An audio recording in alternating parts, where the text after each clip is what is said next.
Despite being a highly regulated market, there seems to be a general consensus that regulation of the financial sector in general prior to the financial crisis was more based on light touch principles or even lax regulations, underpinned by a view that only truly necessary interventions can be justified. According to this approach, principles-based regulation has emerged, meaning that firms are responsible for finding the most efficient way of achieving regulatory objectives. Stay with us to know more about it.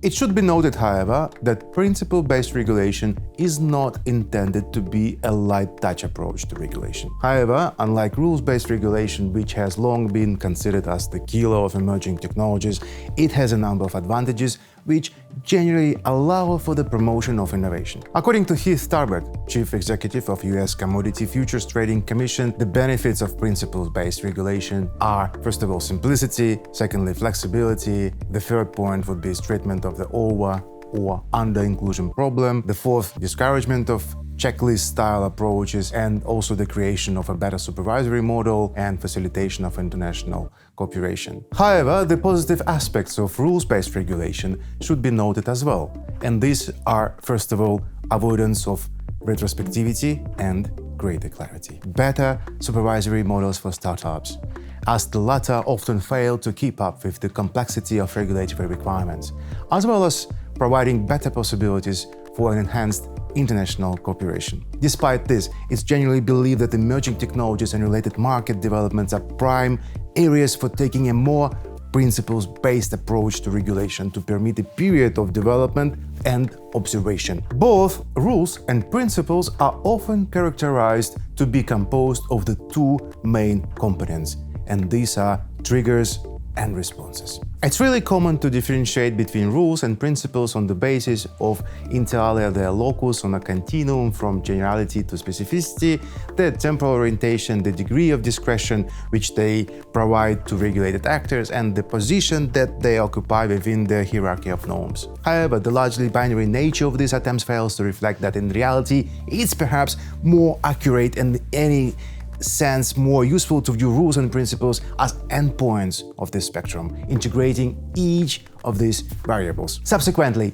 Dan Ulrich has concluded that more complex norms contain actually both rules and principles, and taking into account the tendency of rules and principles to blur into one another over time, it's somewhat necessary to emphasize that the vast majority of regulatory regimes will in practice contain only a mixture of both rules and principles. This, from his standpoint, is also one of the rationales underlying the existence of the word more in this innovative regulatory approach to financial regulation, though it can also be attributed to one of the MPBR's aims, simplification of pre-existing rules, the second being the implementation of the greenfield regulatory process. Following expansive or decentered understanding of regulation, MPBR spans the public-private divide to encompass all forms of social control or influence, whether generated, monitored, and enforced via the apparatus of the state or other sources, including soft law. In conclusion, it should be noted that we envisage even a more proactive role of MPBR in contrast to soft law